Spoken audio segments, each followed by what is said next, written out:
Karena konsep dasarnya Islam itu adalah pernikahan itu bukan hanya menyatukan dua manusia. Kamu tuh semenjak menikah lebih mementingkan suamimu daripada orang tuamu. Memang benar, istri itu patuh pada suami, tetapi juga suami harus melihat bahwasanya pernikahan ini dia mempunyai dua ibu dan dua ayah, termasuk mertuanya adalah ibunya, maka dengan perintah, dengan bimbingan dari suami, si istri ini juga diperkenankan, bahkan diwajibkan untuk membantu orang tuanya.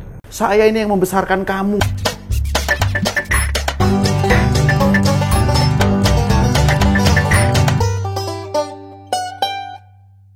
Balik lagi di Golkar Jatim TV bersama dengan saya Satria Pamungkas di Wangsulan. Tentunya hari ini kita akan menjawab pertanyaan dari netizen yang sudah komen pertanyaannya di video-video kita yang sebelumnya. Hari ini tentu saja yang akan menjawab pertanyaan kita adalah Gus Mama. Ya. Sehat Gus? Alhamdulillah. Alhamdulillah. Langsung kita masuk ke pertanyaan? Boleh. Deg-degan nggak Gus?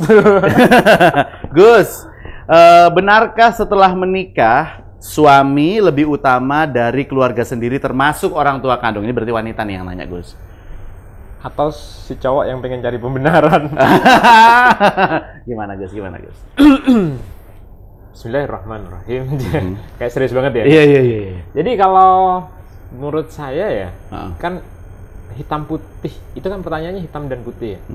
Ya kalau mau dibilang hitam dan putih, semestinya ya memang ada banyak dalil yang menegaskan bahwa suami itu adalah patron utama buat istri gitu.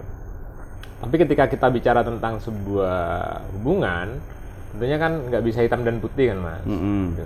Karena konsep dasarnya Islam itu adalah pernikahan itu bukan hanya menyatukan dua manusia, tapi juga menyatukan dua keluarga. Sehingga kemudian ada sebuah ungkapan, barang siapa yang menikah karena Allah faqadistakmala nisfad dini, dia sudah menyempurnakan separuh agamanya. Karena konsepnya menyempurnakan, maka berarti bukan membuang yang sudah ada dong, tapi menambahinya dengan sesuatu yang lebih baik. Jadi menjadi kolaboratif. Gitu.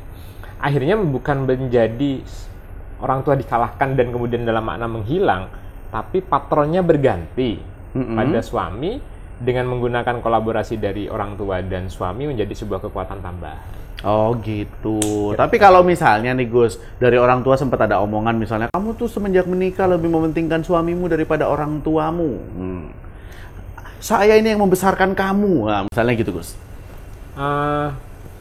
Itu menurut saya kan subjektif sekali ya. Jadi pernyataan itu subjektif sekali kalau perhatian pada dulu fokus pada orang tua dan hari ini terpecah menjadi kepada suami, itu wajar lah kalau kemudian perhatiannya memang menjadi berkurang. Tapi kalau kemudian itu adalah meninggalkan orang tua sama sekali dari si perempuan dan kemudian sepenuhnya melayani si suami dan dalam keadaan dia kemudian tidak berbirrul walidain ya, tidak berbakti pada orang tuanya, itu juga sesuatu yang aku pikir juga tidak ideal gitu.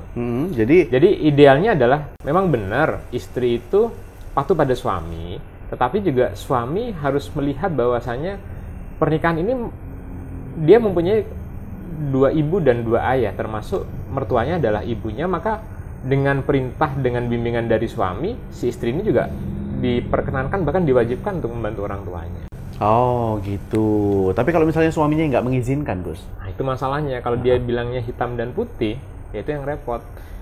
Maka kalau balik ke makna konsep birrul walidain, pada keadaan di mana orang tua membutuhkan kita dan kita tidak bisa hadir karena tidak ada izin dari suami, misalnya kita cewek ya, maka pada saat itu ya dosanya diambil oleh suami. Oh gitu. Tapi berarti kewajiban sang istri adalah menuruti apa kata suami? Menuruti pada kata suami selama itu berada dalam koridor syariah. Kalau misalnya melenceng, berarti dosanya diambil suaminya. Betul, dan dia tidak wajib mengikuti. Kalau dilanggar gimana, Gus? Kalau dilanggar pada hal-hal yang bersifat darurat misalnya, ya itu sebenarnya malah sebuah kewajiban. Jadi misalnya sama dengan orang tua kita nih, jangankan suami ya, patron pada sebelum menikah kan orang tua ya. Orang tua kita bilang, nak minumlah, atau tidak usah pakai, kalau tidak usah pakai kerudung ada yang tersinggung nanti di ruangan ini ada yang apa ya, nak makanlah makanan haram ini misalnya, kan kita wajib untuk menghindari. Dengan tidak taati pada orang tua itu adalah sesuatu yang wajib pada hal-hal yang seperti itu. Sama juga pada suami sebenarnya. Ketika suaminya bilang, ya udah ibumu biarin aja di rumah sakit, kita nggak usah bantuin, mati aja sekalian. Waduh, misalnya. Ekstrim ya Gus ya.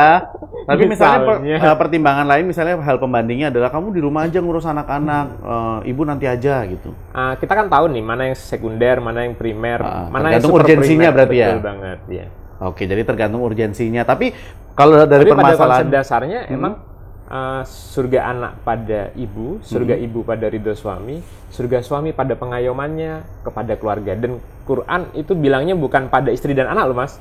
Ku anfusakum wa ahlikum naro. Ahlikum itu keluarga. Keluarga itu siapa? Ya keluarga itu kedua orang tuanya dan kedua mertuanya. Oke, tapi kalau misalnya Gus dalam hal ini kan berarti menolak orang tua gitu ya, maksudnya tidak mementingkan keluarga sendiri karena lebih mementingkan suami gitu Gus. Lah kalau misalnya orang tuanya tadi konfront gitu, kamu lebih mementingkan suamimu, itu balasnya gimana amannya Gus?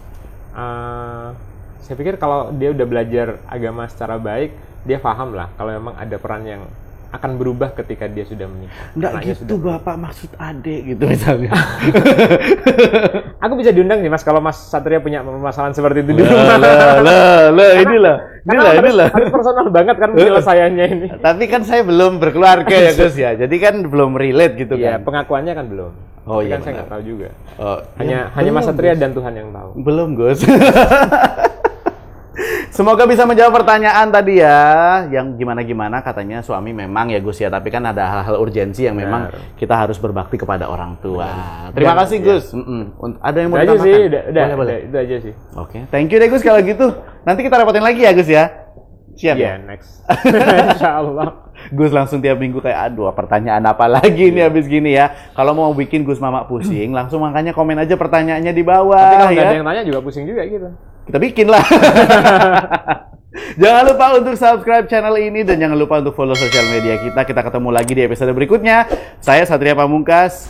Ciao.